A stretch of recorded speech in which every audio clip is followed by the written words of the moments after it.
ఇర్మియా గ్రంథం 4వ అధ్యాయం 14వ వచనాన్ని మనము చదువుకుందాం. ఇర్మియా గ్రంథం 4వ అధ్యాయం నేను చదువుతానండి. ఇర్మియా గ్రంథం 4వ అధ్యాయం 14వ వచనం. యెరూషలేమా, నీవు రక్షింపబడినట్లు నీ హృదయములో నుండి చెడుతనము కడిగి వేసుకొనుము. ఎన్నాళ్ల వరకు నీ దుష్టాభిప్రాయములు నీకు కలిగి ఉండును. ప్రార్థన చేసుకుందాం. మహాపరిశుద్ధుడా, ప్రేమగల మా తండ్రి, ఈ రాత్రి వేళ మీ సన్నిధిలో మేము చేరాం నీ వాక్యాన్ని ఆలకించడానికి. మీరు మాతో మాట్లాడండి ప్రభువా. మా జీవితాల్లో ఈ రాత్రి కాలము ఒక గొప్ప పెను మార్పును తెచ్చే రాత్రిగా ఉండడానికి సహాయం చేయండి. మా హృదయాలు మేము పరిశీలన చేసుకోవడానికి, మా జీవితాలు మేము మార్చుకోవడానికి మీ ఆత్మ కార్యం మా జీవితాల్లో జరిగించమని యేసు నామమున అడుగుచున్నాము తండ్రి, ఆమెన్. గట్టిగా చెప్దామండి, ఆమెన్. సంఘమంతా చెప్పాలి, ఆమెన్. ప్రియులారా, యెరూషలేముకు దేవుడు రాయిస్తున్న మాటలు మనం చదువుతా ఉన్నాం. ఏ సందర్భంలో ఈ మాటలు రాయబడ్డాయంటే, ఇశ్రాయేలు దేశము అప్పటికే 10 గోత్రాలు అష్షూరియుల చేతిలోనికి చెరలోనికి వెళ్ళిపోయాయి. మిగిలిన 2 గోత్రాలు యోధావారుగా పిలువబడుతున్నారు. వారు కూడా బబులోను చెరలోనికి వెళ్ళడానికి సిద్ధంగా ఉన్నాయి. మన దేవుడు గొప్పోడు కదా. మన దేవుడు శత్రువుల మీద పడి మనల్ని ఇబ్బంది పెడుతున్నప్పుడు ఎందుకు కాపాడట్లేదు అని మనం అనుకుంటాం. కానీ ఇశ్రాయేలీయుల జీవితాన్ని మనం చూస్తే మనకు అర్థమయ్యేది ఏంటంటే, కొన్ని సందర్భాల్లో దేవుడు చేతులు కట్టుకొని కూర్చుంటాడు. దేవుని మాట మనం వినకపోతే దేవుడు చేతులు కట్టుకొని శత్రువు మన మీద పడుతున్నా చూస్తూనే ఉంటాడు. అది మనం గమనించుకోలేం చాలాసార్లు. ఇశ్రాయేలీయులకి అనేక మార్లు ఆయన హెచ్చరిక చేశాడు, మీరు పాపం చేస్తున్నారు, మీరు భక్తి చేస్తున్నట్టుగా నటిస్తున్నారు కానీ మీ హృదయాలు దూరంగా ఉన్నాయి. నోటితో ఆరాధన చేస్తున్నారు, పెదాలతో ఆరాధన చేస్తున్నారు కానీ మీ హృదయాలు నాకు చాలా దూరంగా ఉన్నాయి. మీరు దేవాలయానికి వెళ్తున్నారు, బలులు అర్పిస్తున్నారు, ఆచారాలు క్రతువులు ఏం చెయ్యాలో అవన్నీ చేస్తున్నారు, కానీ మీ హృదయాలు భయంకరమైన కల్మషంతో నిండిపోయి ఉన్నాయి. కాబట్టి మీ ఆరాధన నాకొద్దు, మీ పాటలు నాకొద్దు, మీ బలులు నాకొద్దు, మీ కానుకలు నాకొద్దు, మీ సేవ నాకొద్దు, మీరు చేసేదేది నాకు అవసరం లేదు అని దేవుడు ఆ స్థాయికి వచ్చేసాడు. ఎందుకంటే మనుష్యుల వేషధారణతో దేవుడు విసిగిపోయాడు. ఈ రాత్రి దేవుడు నీతో మాట్లాడటానికి ఇష్టపడుతున్నాడు. వేషధారణ చేస్తున్నావా, హృదయపూర్వకంగా దేవుణ్ణి ఆరాధిస్తున్నావా అని దేవుడు ప్రశ్నిస్తున్నాడు, నన్ను నిన్ను కూడా. అందుకే దేవుడు ఈ సందర్భంలో మనం చూసినప్పుడు, మీరు ఎన్ని చేసినా సరే మీ హృదయం సరిగ్గా లేకపోతే నేను దేనిని అంగీకరించను అని దేవుడు చెప్తా ఉన్నాడు. నేను విశాఖపట్నంలో పరిచర్య చేస్తున్నాను. పుట్టింది పెరిగింది ఈ ప్రాంతంలోనే. మా నాన్నగారు మెట్రోపాలిటన్ మిషన్ సేవకులుగా ఉన్నారు. క్రైస్తవులుగా పిలువబడేటువంటి, ఒకసారి పంపు దగ్గర కొట్టుకుంటున్నారంట ఇద్దరు ఆడవాళ్ళు. కొట్టుకుంటా ఎలవమ్మ అంటుందంట. పాస్టర్ గారిని చూడగానే హల్లెలూయా హల్లెలూయా అంటుందంట. ఈ విధంగా ఉంటాయి మన జీవితాలు. ఆదివారం ఆరాధనకి వెళ్ళేటప్పుడు చక్కగా చంకలో బైబిల్ పెట్టుకొని వెళ్ళిపోతాం, ముసుగేసుకొని ప్రార్థన చేస్తూ ఉంటాం, భక్తిగా మనం జీవిస్తున్నట్లుగా చేస్తూ ఉంటాం. సేవకులు మేము మా నటన మేము చేస్తూ ఉంటాం స్టేజ్ ఎక్కి, అవునా? మీ నటన మీరు చేస్తారు, మా నటన మేము చేస్తూ ఉంటాం. ఎంత బాగా ప్రసంగం చేసాం, ఎంత ఎక్కువ కానుకలు ఇచ్చాం, ఎంత బాగా ప్రార్థన చేసాం, ఎంత పెద్ద పదాలు పెట్టి మనం ప్రార్థన చేసాం, ఆ ప్రార్థనా పర్రాలండి అని పిలిపించుకోవడానికి ఇష్టపడతా ఉంటాం. మంచి ప్రసంగికుడండి, మంచి సేవకుడండి. కానీ దేవుడు ఇశ్రాయేలు ప్రజలతో ఏమంటున్నాడంటే, నీ ప్రసంగాలు నాకు అక్కర్లా, నీ ప్రార్థన నాకు అక్కర్లా, నీ కానుకలు నాకు అక్కర్లా, నువ్వు చేసే బలులు నాకు అక్కర్లా, నువ్వు చేసేది ఏది కూడా నాకు అవసరంలా, నీ హృదయాన్ని నువ్వు సరి చేసుకో అంటున్నాడు దేవుడు. ఈ రాత్రికాలమందు మన హృదయాలు సరి చేసుకోవడానికి దేవుడు పిలుస్తున్నాడు. అందుకే ఈ లేఖన భాగం మనకి ఇవ్వబడింది. ప్రియులారా, దేవుడు కోరుకుంటున్నది మనం అర్థం చేసుకోవాలి. మన క్రతువులు కాదు, మన ఆచారాలు కాదు, మన యొక్క సాంప్రదాయాలు కాదు, మనం బయటకు కనిపించే మన వేషధారణ కాదు, మన హృదయాన్ని దేవుడు చూస్తున్నాడు అన్న సంగతిని మనము ఈ సాయంకాలం ముందు జ్ఞాపకం చేసుకోవాలి. ఇదే ఇర్మియా భక్తుడు ఒక మాట రాస్తాడు. ఇర్మియా గ్రంథం 17వ అధ్యాయం 9వ వచనంలో, హృదయము అన్నిటికంటే మోసకరమైనది. నేను చదువుతాను, నాకు ఈ అలవాటు లేదు, నేనే చదువుకుంటాను బైబిల్. హృదయము అన్నిటికంటే మోసకరమైనది. అందరు చెప్పండి, హృదయము. చెప్పాలి, వెనుకున్న వాళ్ళు చెప్పాలి. హృదయము అన్నిటికంటే ఏంటంటండి? మోసకరమైనది. చెప్పండి, ఏంటంట? నీ హృదయము, నా హృదయం కూడా. నేను ప్రసంగం చేస్తున్నాను, స్పెషల్ కాదు. నేను మన హృదయాలంట అన్నిటికంటే మోసకరమైనవంట. దానికి ఘోరమైన వ్యాధి వద్దంట. ఎయిడ్స్ వ్యాధి కంటే, క్యాన్సర్ వ్యాధి కంటే, గ్యాంగ్రీన్ కంటే, ఇంకా ఏ రకమైన వ్యాధి కంటే భయంకరమైన ఘోరమైన వ్యాధి దేనికి ఉంది చెప్పండి? హృదయానికి ఉంది. కానీ ఎవడో పట్టించుకోడు. మనకు కానీ ఎయిడ్స్ వచ్చినా లేకపోతే క్యాన్సర్ వచ్చినా పరుగులు పెడతాం, కానీ గుండెకి, హృదయానికి ఉన్న జబ్బు గురించి ఎవడో పట్టించుకోడు. భక్తిలో ఉన్నోళ్ళు కూడా గుండెకున్న జబ్బు గురించి పట్టించుకోకుండా, మనం చర్చికి వెళ్ళామా, పాటలు పాడామా, ప్రసంగాలు చేసామా, కానుకలు ఇచ్చామా, లేకపోతే ఇంకేదన్నా చేసామా, భోజనాలు పెట్టుకున్నామా, తిన్నామా, ఇవి చూసుకుంటాం. కానీ మన హృదయం ఏ విధంగా ఉందో మనం చూసుకో. చాలా అద్భుతమైనటువంటి వాక్యాన్ని దైవ సేవకులు దేవుని ప్రేరణ చేత మనకు ఏర్పాటు చేశారు. ఈ 3 దినాలు సువార్త సభల్లో సంఘము ఆలోచించాలి, మన హృదయం ఏ స్థితిలో ఉంది. అది ఘోరమైన వ్యాధి గలది. దానిని గ్రహింపగలిగిన వాడెవడు? ఆ హృదయం ఉన్నటువంటి స్థితిని గురించి ఆలోచించి, ఇది భయంకరమైన ఘోరమైన స్థితిలో ఉంది అని స్కానింగ్ చేసి తెలుసుకోగలిగిన వాడెవడు? కొద్దిగా చెయ్యి ఎగరేస్తుంటే స్కానింగ్కి వెళ్ళిపోతాం తలకి, లేకపోతే కొద్దిగా మనం మూతొంకర పోతుంటే స్కానింగ్కి వెళ్ళిపోతాం. కానీ గుండె లోపల ఉన్నటువంటి ఘోరమైన వ్యాధి గురించి ఆలోచించేది ఎవడు అని దేవుడు ప్రశ్నిస్తా ఉన్నాడు ఈ రాత్రి కాలం అంతా. నువ్వు ఆలోచిస్తున్నావా నీ గుండెకు ఉన్న జబ్బేంటో? దేవుని బాధ ఏంటంటే, ఓరయ్యా మతము కాదు, ఇది సంబంధము. Christianity is not religion, it is a relationship. క్రైస్తవ్యము ఇది మతము కాదు, ఇది దేవునితో సంబంధము. నమ్మేవాళ్ళు ఆమె చెప్పండి. ఈ సంబంధములో మన దేవుడు చాలాసార్లు చెప్పాడు, నేను పరిశుద్ధుడును అన్నాడు. ఎవరంటండి ఆయన? పరిశుద్ధుడు. లోకంలో అనేక మంది దేవుళ్ళు ఉండొచ్చు. పరిశుద్ధత అనే ఒక ప్రాముఖ్యమైనటువంటి లక్షణం కలిగిన వాడు యెహోవా దేవుడు మాత్రమే. దేవునికి స్తోత్రం. నేను పరిశుద్ధుడను అని చెప్పగలిగిన వాడు యెహోవా దేవుడు మాత్రమే. ఆయన కుమారుడి లోకానికి వచ్చినప్పుడు కూడా నాలో పాపం ఏదైనా, దోషం ఏదైనా ఉందని ఎవడైనా సరే నిరూపించగలడని సవాలు చేసినటువంటి దేవుడు యేసయ్య. ఆయన దగ్గరికి మనం వచ్చినప్పుడు మతంలాగా, మతం అనే ముసుగేసుకొని ఆయన సన్నిధిలోనికి వచ్చి పాటలు పాడి వేషాలేసి, ఇక్కడ మనము నేను కానుకిచ్చాను, నేను అది చేశాను, ఇది చేశాను అని సంబరపడిపోతే సరిపోదు. ఏం చూస్తున్నాడంటే, నువ్వు ఎంత ఇచ్చావో చూడ్డు, నీ హృదయాన్ని ఆయన చూస్తాడు. నువ్వు ఎంత బాగా ప్రసంగం చేసావో ఆయన చూడ్డు, ఎంత బాగా పాట పాడావో ఆయన చూడ్డు, నువ్వు ఎంత బాగా నీవు ఏమేమి దేవుని కోసం చేశావో అవేవి కాదు ఆయనకు కావాల్సింది. నీ హృదయాన్ని, నా హృదయాన్ని ఆయన చూస్తున్నాడు. పైన వేషాన్ని కూడా ఆయన చూడనే చూడడు. తెల్లటి బట్టలు వేసుకుంటారు కొంతమంది, కానీ లోపల నల్లటి హృదయాన్ని కలిగి ఉంటారు. పై వేషాలు కాదు, హృదయం ఏ విధంగా ఉంది అని దేవుడు చూస్తా ఉన్నాడు.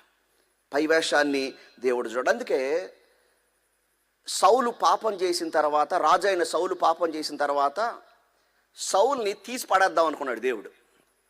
అప్పుడు సమూయేలుని యెష్షై ఇంటికి పంపించినప్పుడు, యెష్షై దగ్గరికి వెళ్ళినటువంటి సమూయేలు ఒక్కొక్కరిని పిలుస్తూ ఉంటే రాజుగా అభిషేకించడానికి పెద్దవాడు వచ్చినప్పుడు, వీడు అందరిలో పెద్దోడు కాబట్టి ఖచ్చితంగా దేవుడు వీడినే రాజుగా ఎంచుకొని ఉంటాడు అని పోసేద్దాం అనుకున్నాడు. నూనెను, అభిషేక తైలాన్ని పోసేద్దాం అనుకుంటే దేవుడు అంటున్నాడు, 1 సమూయేలు గ్రంథం 16వ అధ్యాయం 7వ వచనంలో, యెహోవా సమూయేలుతో ఇలాగు సెలవిచ్చెను, అతని రూపమును అతని ఎత్తును లక్ష్య పెట్టకుము.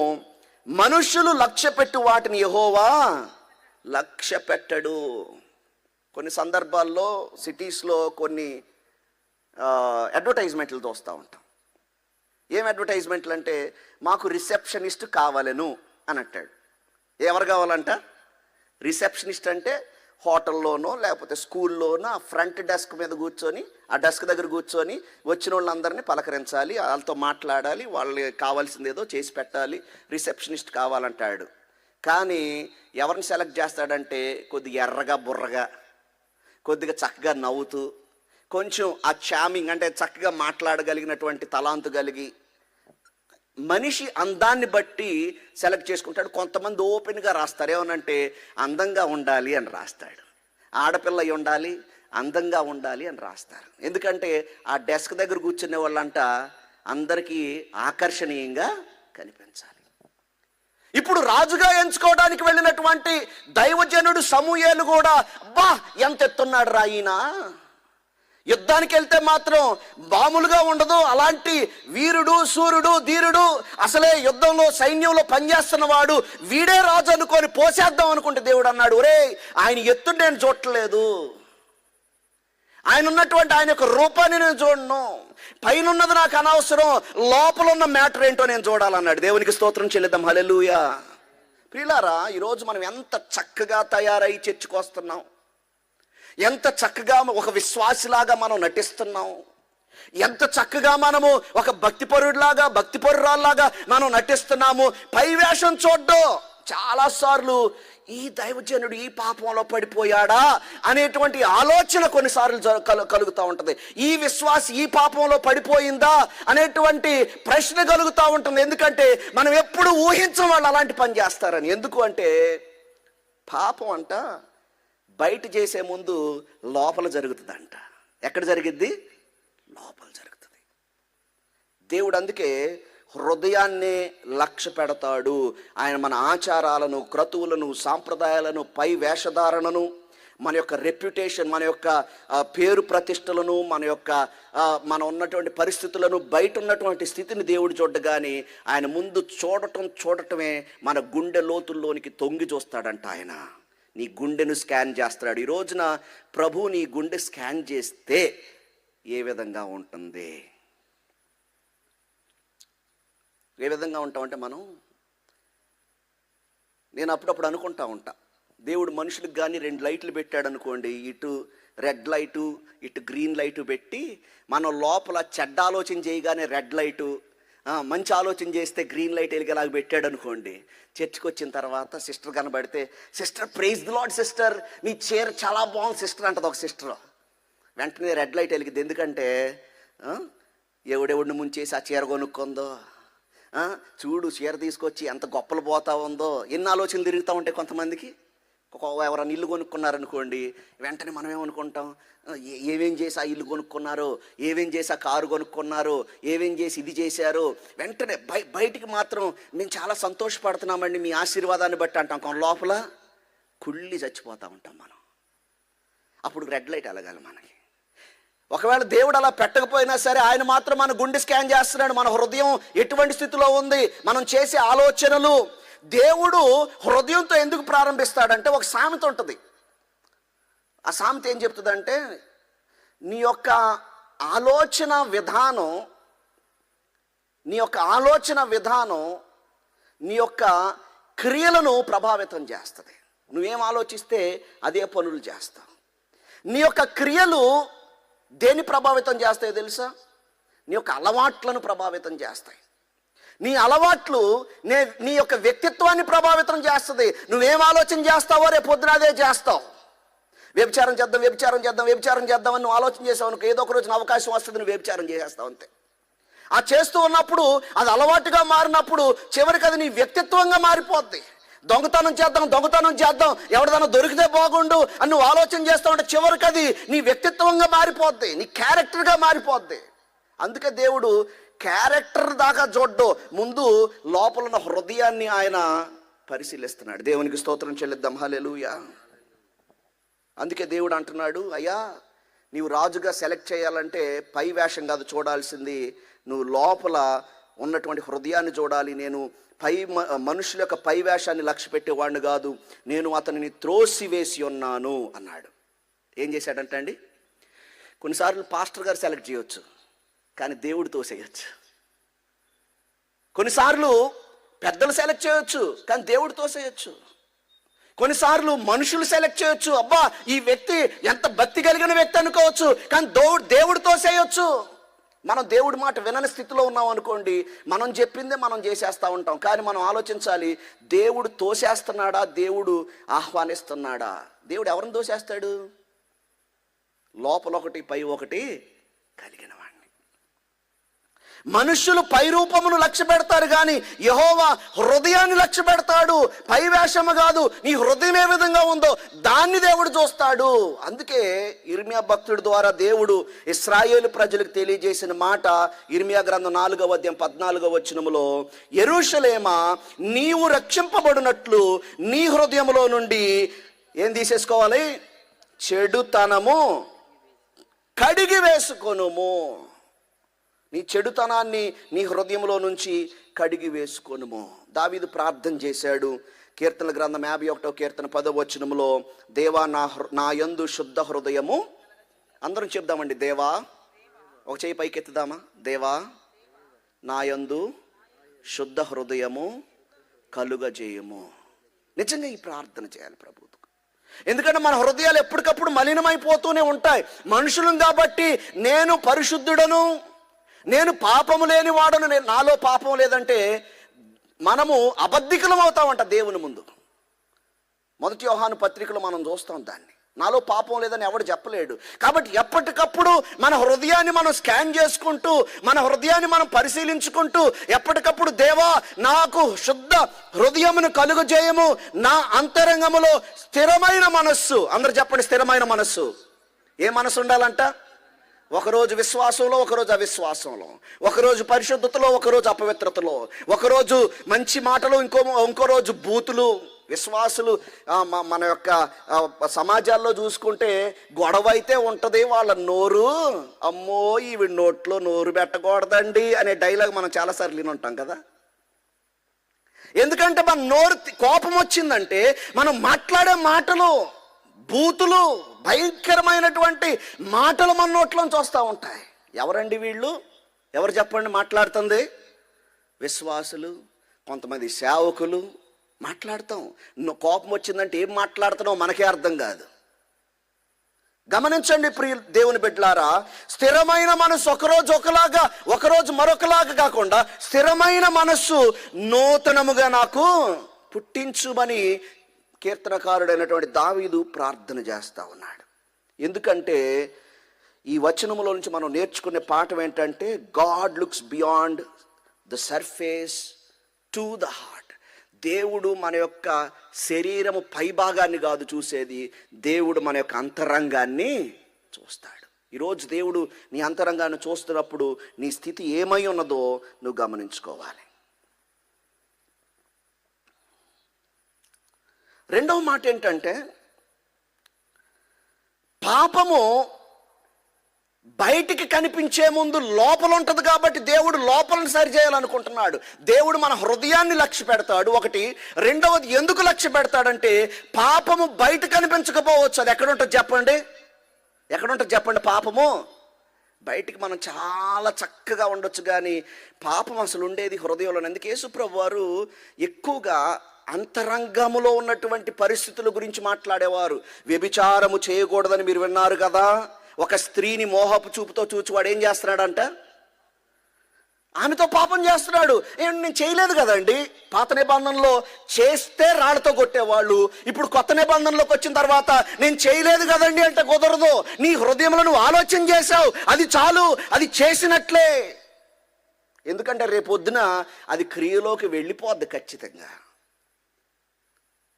నేను ఎవరిది ఆశించలేదు. యేసుక్రీస్తు వారు అన్నారు కదా, నరహత్య చేయకూడదని మాట విన్నారు కదా. నేనేం చెప్తున్నానంటే, నీ సహోదరుణ్ణి రాఖా లేదా మూర్ఖుడా లేకపోతే పనికిమాలినోడా అని పిలిచావు అనుకో, నీవు తీర్పుకు లోనవుతావు అన్నాడు. అంటే నేను ఎవరిని మర్డర్ చేయనండి. ఎవరన్నా మర్డర్ చేసిన క్రైస్తవులు ఉన్నారా ఇక్కడ? మర్డర్ చేసిన వాళ్ళు ఎవరన్నా ఉన్నారా? ఉంటే చేయొద్దండి, లేరు కదా. కానీ యేసు ప్రభు మాట ప్రకారం అయితే మనల్ని ఎంతమందిని మాటలతో కూనీ చేసేస్తామో,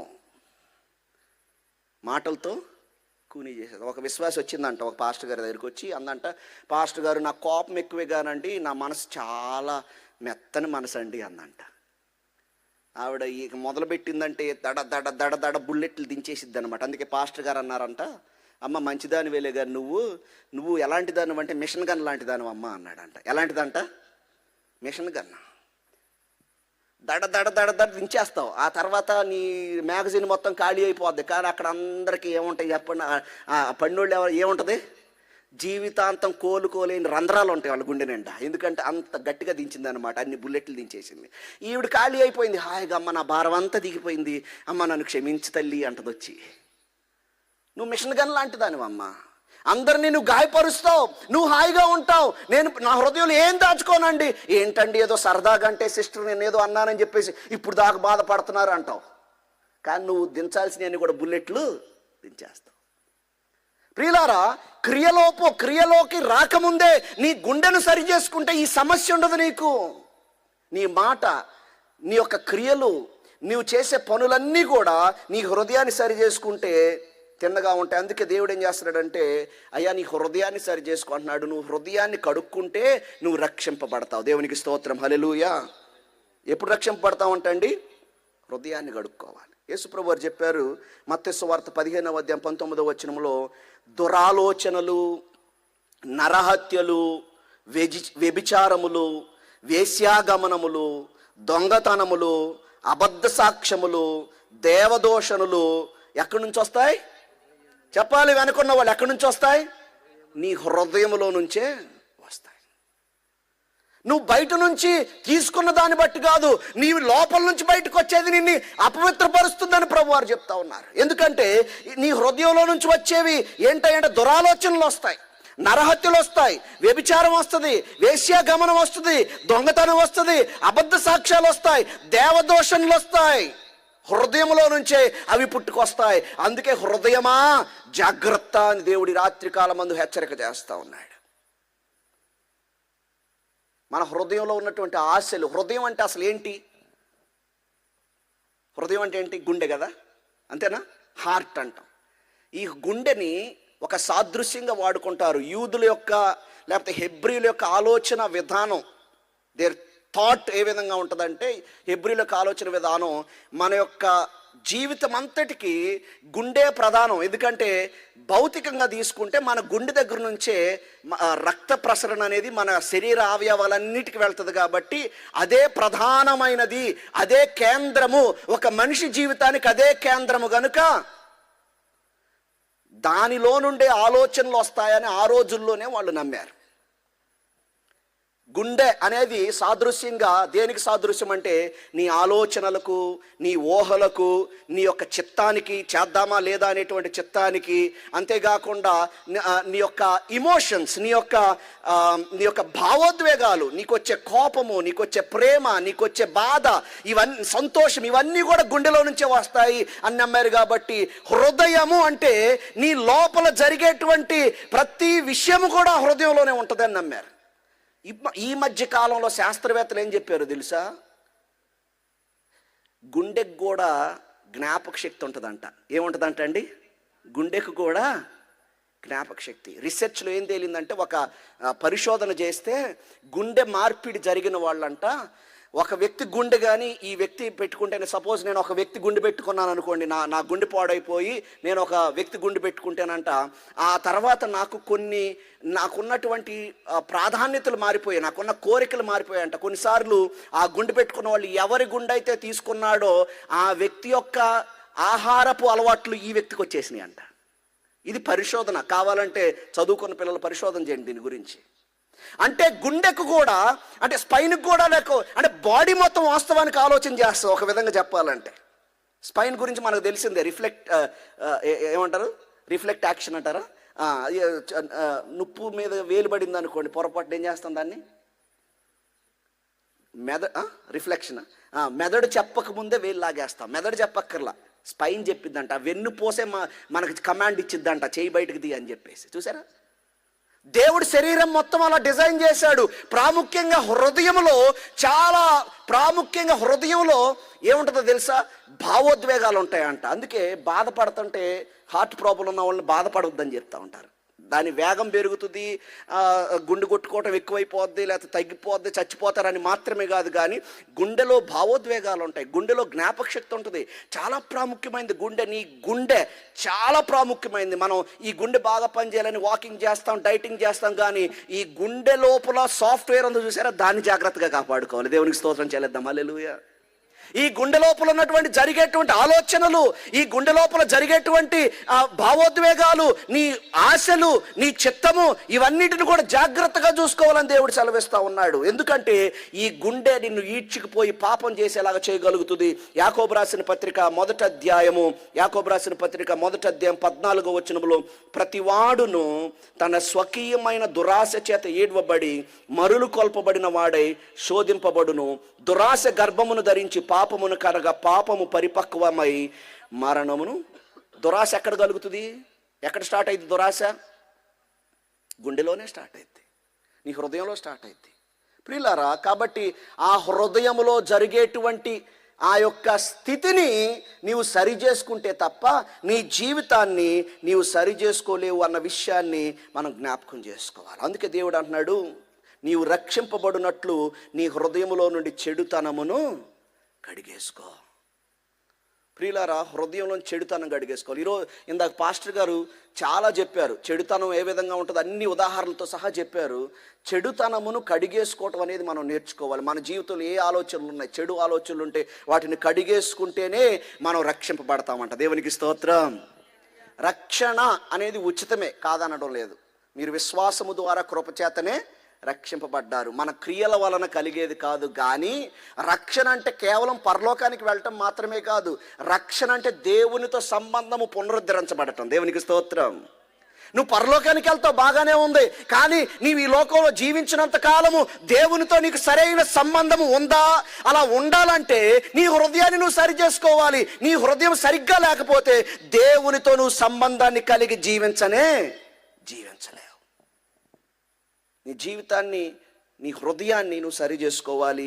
పైన నువ్వేమేం చేస్తున్నావు అనేది కాదు. అందుకే దేవుడు ఏమంటున్నాడంటే, నూతన స్వభావం మీకు కలుగజేస్తాను, రాతి గుండె మీలో నుంచి తీసివేస్తాను.